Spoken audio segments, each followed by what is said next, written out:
তা হচ্ছে সূরাতুশ শিফা। সূরাতুশ শিফা বলতে সূরাতুল ফাতিহাকে বোঝানো হয়। আল্লাহু আকবার। যাই হোক প্রিয় দর্শক, আজকে আমরা সূরাতুল ফাতিহার সাথে সূরাতুল ইখলাস এবং আয়াতুল কুরসির সমন্বয়ে একটি বিশেষ আমলের পদ্ধতির কথা আপনাদেরকে জানাবো ইনশাআল্লাহ।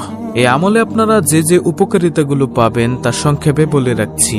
নম্বর 1, আপনার যাবতীয় সমস্যা যেমন রোগশোক, বালা মুসিবত, অভাব দরিদ্রতা ইত্যাদি ইনশাআল্লাহ আল্লাহ রাব্বুল আলামিনের মেহেরবানিতে আল্লাহ দূর করে দিবেন। দ্বিতীয় নম্বরে হচ্ছে আপনার ঘুমের মধ্যে কোনো খারাপ স্বপ্ন আসবে না বা ভয়ানক কোনো স্বপ্ন দেখবেন না। যে স্বপ্ন আপনার কাছে আপত্তিকর মনে হয় সে স্বপ্নটির হাত থেকে আল্লাহ আপনাকে রক্ষা করবেন ইনশাআল্লাহ। নম্বর 3, ঘুমের মধ্যে প্রায়শই বোবায় ধরে, তাদের এই সমস্যা থেকে পরিপূর্ণ মুক্ত হয়ে যাবেন ইনশাআল্লাহ। বোবায় ধরার মানে হচ্ছে হঠাৎ করে ঘুমের মধ্যে এমন এক ধরনের ভয়ানক স্বপ্নের উদ্রেক হওয়া যে আপনি চাইলেও স্বপ্নের ঘের থেকে কেটে উঠতে পারছেন না, হাত পা নাড়াতে পারছেন না।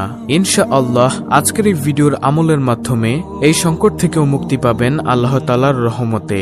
যাদের অস্বাভাবিক স্বপ্নদোষ হয় তাদের এই সমস্যার সমাধান হবে ইনশাআল্লাহ। 5 নম্বরে হচ্ছে নিয়মিত ঘুমের আগে এই আমলটি করলে দুশ্চিন্তা থাকবে না এবং বিপদ আপদ কম আসবে ইনশাআল্লাহ। 6 নম্বরে হচ্ছে সকালে ঘর থেকে বাহির হওয়ার আগে পরিবারের সদস্যদের এটি পরে ফু দিয়ে বের হলে আল্লাহ তাআলা বিপদ আপদ, মুসিবত, আসমানি বালা, জমিনি বালা যে কোনো প্রকার মুসিবত থেকে পরিবারকে হেফাজত করবেন।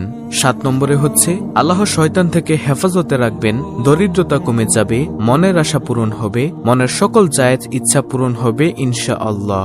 নিয়মিত এটি পরে বাচ্চাদের বুকে ফু দিলে বদ জিনেরা বাচ্চাদের ভয় দেখাতে পারবে না এবং বাচ্চারা হঠাৎ চিৎকার দিয়ে ওঠার সমস্যার সমাধান হয়ে যাবে।